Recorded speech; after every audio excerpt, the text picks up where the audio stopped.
Au nom du Père et du Fils et du Saint-Esprit, ainsi soit-il. Notre Seigneur nous donne une parabole aujourd'hui qui nous parle de la parole de Dieu. Il nous dit « Semen est verbum Dei ». La semence, c'est la parole de Dieu. C'est une semence de vie dans notre âme. Et je vous invite, pendant le temps du carême, à suivre votre missel. Vous savez que tous les jours du carême, vous aurez une messe avec des textes liturgiques propres, et en particulier, justement, un certain nombre de textes de l'Ancien Testament qui seront rapportés, et également des passages de l'Évangile. Je vous encourage à les lire tous les jours, même si vous ne pouvez pas venir à la messe, eh bien tâchez de prendre 10 minutes le matin peut-être, ou le soir en rentrant du travail, pour lire votre messe dans votre missel, et pour vous ressourcer ainsi à la parole de Dieu. Je vais prendre l'occasion de cette parabole aujourd'hui justement pour parler de la Sainte Écriture en général, pour redonner certains principes doctrinaux concernant la Sainte Écriture. Saint Paul, dans son épître aux Romains, nous dit « Tout ce qui est écrit dans la Sainte Écriture, tout ce qui est écrit a été écrit pour notre instruction, afin que par la patience et par la consolation que donnent les Écritures, nous possédions l'espérance. » Donc la Sainte Écriture, c'est pour nous une source de foi et une source également d'espérance, une consolation. Quand on parle de la Sainte Écriture, on fait référence à ce qu'on appelle la Bible également, c'est-à-dire l'ensemble des livres qui ont été écrits sous l'inspiration du Saint-Esprit et qui, selon l'expression du Concile de Trente, ont Dieu pour auteur et ont été transmis comme tels à l'Église. Donc en fait, la Bible, ce n'est pas un seul livre, c'est un ensemble de livres. Par exemple, le livre de la Genèse, le livre de l'Exode, toutes les épîtres, les évangiles. Et cela forme ce qu'on appelle le canon de la Sainte Écriture, c'est-à-dire que l'Église a déterminé exactement quels livres sont des livres inspirés, dont Dieu est l'auteur. Et donc, dans l'Ancien Testament, il y a 45 livres, dans le Nouveau Testament, il y en a 27. Donc les livres inspirés font partie de ce qu'on appelle le canon, par opposition à certains livres qu'on appelle des livres apocryphes, qui sont des livres que, à un moment donné, quelqu'un ou même une communauté a pu croire comme faisant partie de la Sainte Écriture, mais en fait n'en fait pas partie. Ce sont des livres qui en soi sont indifférents, c'est-à-dire les livres apocryphes, il y en a qui sont édifiants, il y en a d'autres au contraire qui sont très mauvais, qui sont même hérétiques. Donc en soi c'est indifférent, ça veut juste dire que c'est un livre qui ne fait pas partie de la Sainte Écriture. Pensez par exemple à l'Imitation de Jésus-Christ, qui est un livre très édifiant, mais qui toutefois ne fait pas partie de la Sainte Écriture. Alors ce n'est pas vraiment un apocryphe, il n'y a jamais eu de débat à ce sujet-là, mais dans les premiers siècles de l'Église, il y avait certains livres que par endroits on pensait peut-être étaient inspirés. Ça a été le cas par exemple d'un livre qui s'appelle Le Pasteur d'Hermas, qui est un livre édifiant, mais que l'Église n'a pas inscrit dans le canon, qui ne fait pas partie du livre, de la liste maintenant bien déterminée des livres inspirés.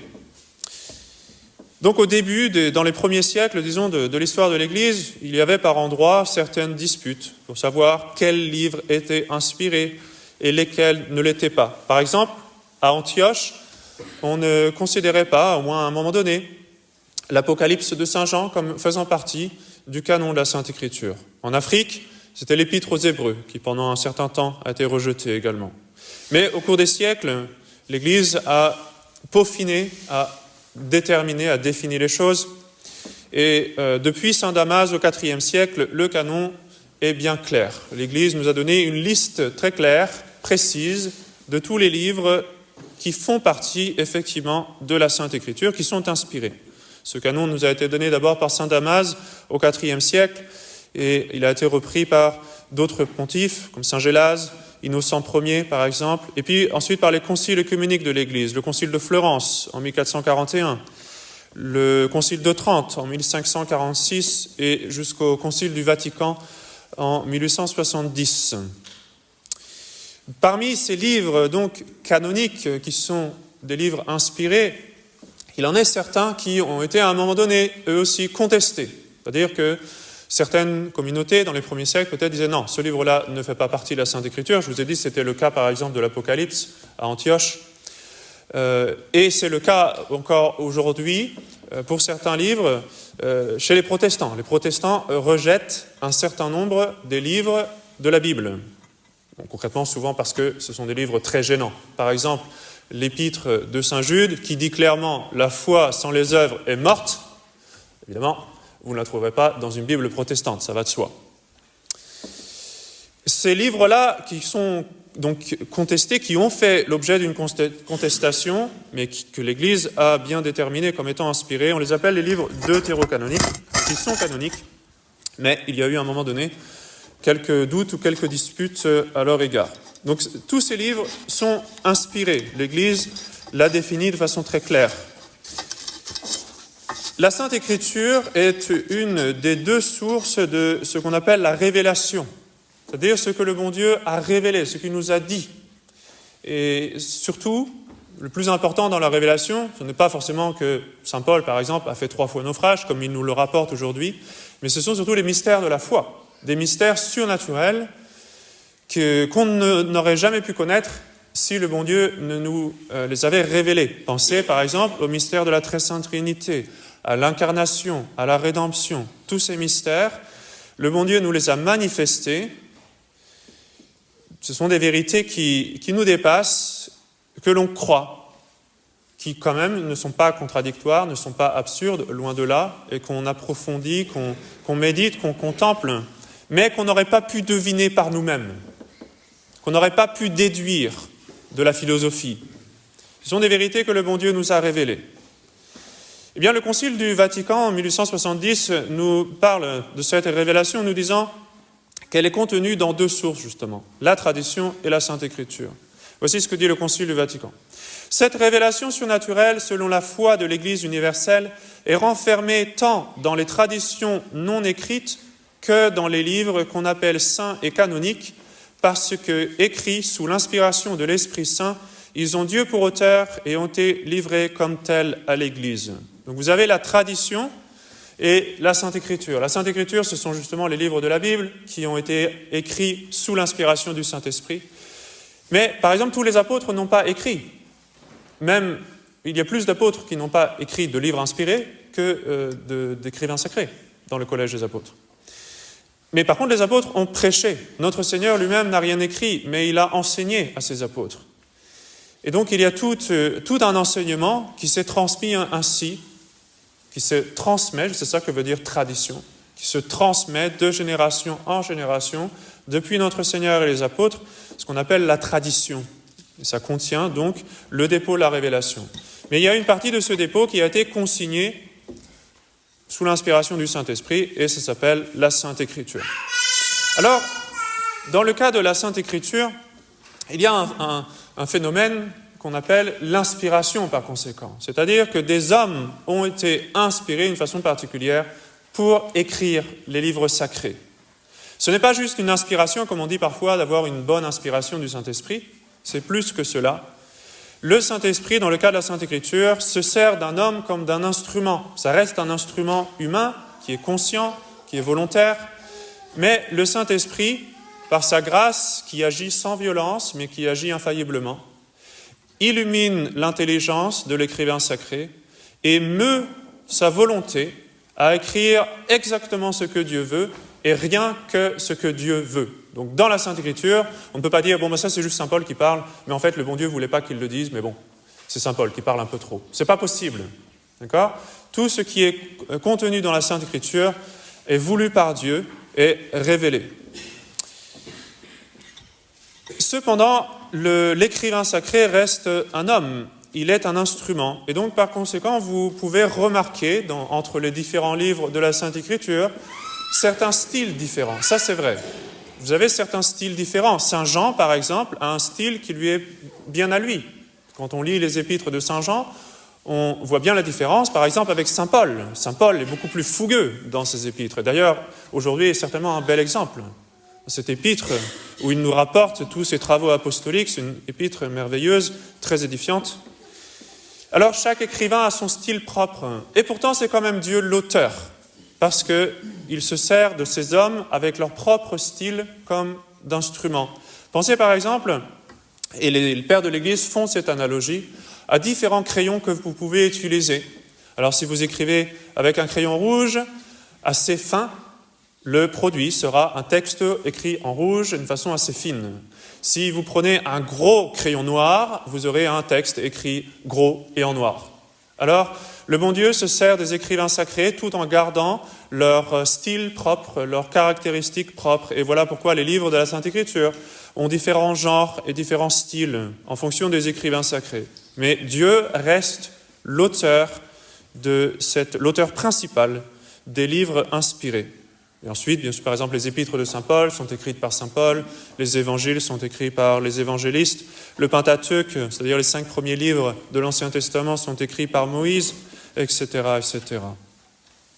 Donc, le Saint-Esprit inspire l'écrivain sacré pour qu'il écrive exactement ce que Dieu veut, et comme Dieu le veut, tout en gardant le style propre de l'écrivain. Ça n'exclut pas, de la part de l'écrivain sacré, ses propres recherches, d'une certaine façon, son enquête, on peut dire. Pensez par exemple à saint Luc, qui a recueilli et qui a consigné les confidences de Notre-Dame, qui lui a rapporté ce qui s'était passé dans le mystère de l'Annonciation, de la Visitation. Alors, comment savoir maintenant quel livre est inspiré et quel livre ne l'est pas? Pensez par exemple à l'Imitation de Jésus-Christ, qui est un livre très édifiant, et qui pourtant n'est pas inspiré. Quel est le critère? Les protestants pensent qu'on peut deviner, un peu chacun tout seul, quel livre est inspiré, quel est le livre qui ne l'est pas, soit parce que c'est en fonction de ce que vous ressentez. Alors vous prenez la Bible et vous dites « Ah, ça c'est tellement merveilleux, ça m'émeut », alors forcément c'est la parole de Dieu. Et peut-être que votre voisin, lui, il lit le livre, il n'est pas du tout ému. Et peut-être que par contre, en lisant un autre livre, le Coran, il se met à pleurer. Alors, évidemment, ça ne peut pas être un critère. Ce n'est pas un critère objectif. Un critère qui ne fonctionne pas également, c'est de penser qu'il faut que les livres se corroborent mutuellement. Certains livres font allusion à d'autres livres inspirés. Notre Seigneur lui-même, dans l'Évangile, cite souvent la Sainte Écriture, l'Ancien Testament, évidemment.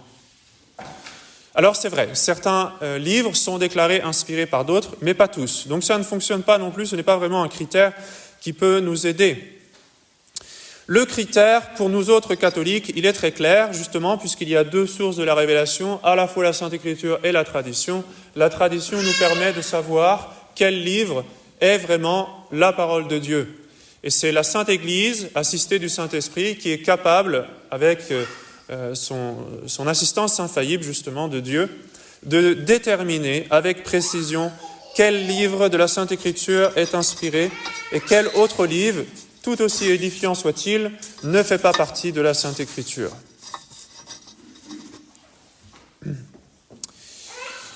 Quant à l'interprétation de la Sainte Écriture, là encore, on ne peut pas faire appel à son jugement privé. Bien sûr, on est édifié par soi-même quand on lit la Sainte Écriture, mais dès qu'il y a un passage un peu difficile, alors il faut se confier dans l'interprétation des pères de l'Église, dans les exégètes approuvés par l'Église, et quand c'est le cas, par l'interprétation donnée par le magistère lui-même. Saint Pierre nous le dit. Dans sa 2e épître, voici ce que Saint Pierre nous dit. « Sachant avant tout que nulle prophétie de l'Écriture ne s'explique par une interprétation particulière, car ce n'est pas par la volonté des hommes que la prophétie a jamais été apportée, mais c'est inspiré par l'Esprit Saint qu'ont parlé les saints hommes de Dieu. » Donc Saint Pierre nous dit, ce n'est pas avec votre jugement privé que vous allez pouvoir déterminer exactement le sens de tel ou tel passage un peu obscur. C'est au contraire, bien sûr, le magistère de l'Église. Il va sans dire que ce passage de l'épître de Saint Pierre a été rejeté par les protestants. Donc il est clair que selon l'enseignement de Saint Pierre, on ne puisse interpréter l'Écriture sainte par soi-même. Parce qu'elle vient des prophètes, nous dit Saint Pierre. Elle a été inspirée par le Saint-Esprit. Et donc il faut être assisté du Saint-Esprit pour déterminer le sens exact. Donc c'est l'Église, là encore, qui va pouvoir interpréter infailliblement surtout les passages qui sont controversés, qui sont un peu obscurs peut-être. Alors là aussi, je vais donner quelques principes simples mais importants relatifs à l'interprétation de la Sainte Écriture. Quand l'Église définit, avec son autorité infaillible, le sens exact d'un passage de la Sainte Écriture, il va de soi que tous les catholiques sont tenus d'interpréter ce passage dans le sens défini. Je vais vous donner un exemple concret. Le Concile de Trente nous enseigne que le chapitre 5 de Saint Jacques, qui parle de prêtres qui doivent venir oindre les malades, fait référence au sacrement de l'extrême-onction. Alors pour les catholiques, il est obligatoire de dire que ce passage parle du sacrement de l'extrême-onction. Il y a d'autres passages de la Sainte Écriture que l'Église a interprétés dans son magistère ordinaire universel, c'est-à-dire au quotidien. C'est le cas, par exemple, du passage de l'Évangile de Saint Matthieu, bien célèbre, qui fait référence aux saints anges gardiens. Mais la Sainte Écriture ne parle pas de anges gardiens.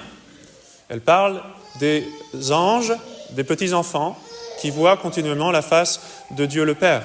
La Sainte Église applique cela et nous enseigne la doctrine des anges gardiens. En réalité, l'Église a défini de cette façon assez peu de passages de la Sainte Écriture, mais il y a une autre règle importante, c'est que quand il y a un consentement unanime des pères de l'Église pour interpréter un passage particulier, là encore, il est du coup obligatoire pour les catholiques. Je vais vous donner un exemple. C'est le cas du passage du chapitre 7 d'Isaïe qui prophétise, qui annonce l'incarnation virginale. Le prophète Isaïe disait « C'est pourquoi le Seigneur lui-même vous donnera un signe, une vierge concevra et elle enfantera un fils auquel on donnera le nom d'Emmanuel. » Les pères de l'Église nous disent « Ceci parle de la Sainte Vierge et parle de notre Seigneur qui a été conçu de façon virginale. » Alors, en tant que catholique, maintenant, il est hors de question de donner une autre interprétation à ce passage en disant « Non, en fait, ça n'avait rien à voir. Ça parle d'autre chose. » Et puis, bien sûr, il y a d'autres décisions du Saint-Siège, en particulier la commission biblique, qui sont également obligatoires pour les catholiques. Alors, pour vous encourager à vous nourrir de la Sainte Écriture, je veux finir en vous listant quelques bienfaits évidents qui nous viennent par la lecture et la méditation de la Sainte Écriture. La Sainte Écriture est une source de vérité. Je vous ai dit, c'est une des deux sources de la révélation. Ça contient la parole de Dieu. Et voyez ce que notre Seigneur dit aujourd'hui de la parole de Dieu. C'est la semence. Il faut bien la recevoir, c'est évident, mais déjà, il faut la recevoir. Il faut aller à cette source de la parole de Dieu.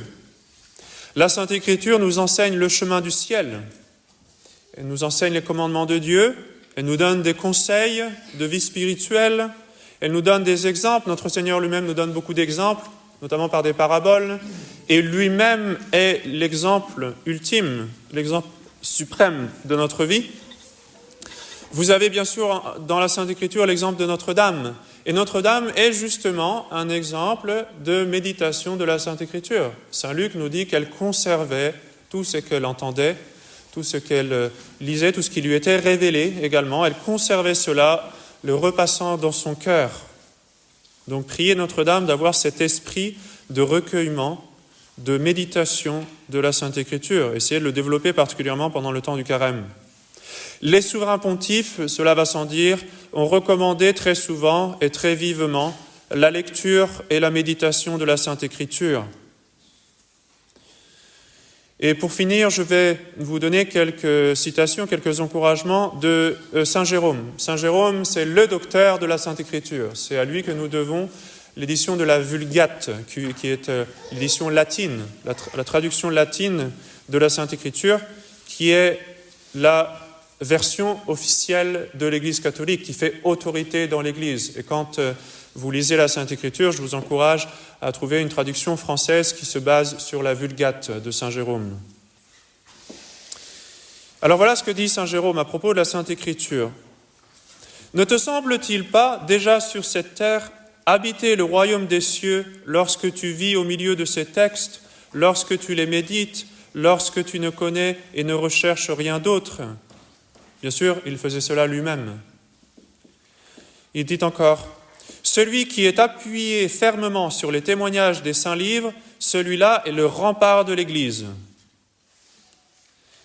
Il dit ailleurs « Ignorer l'Écriture, c'est ignorer le Christ. » Et enfin, dans une lettre à une jeune fille de la noblesse romaine, il lui dit « Si tu pries, tu parles à l'époux. Si tu lis, c'est lui qui te parle. Au nom du Père et du Fils et du Saint-Esprit, ainsi soit-il. »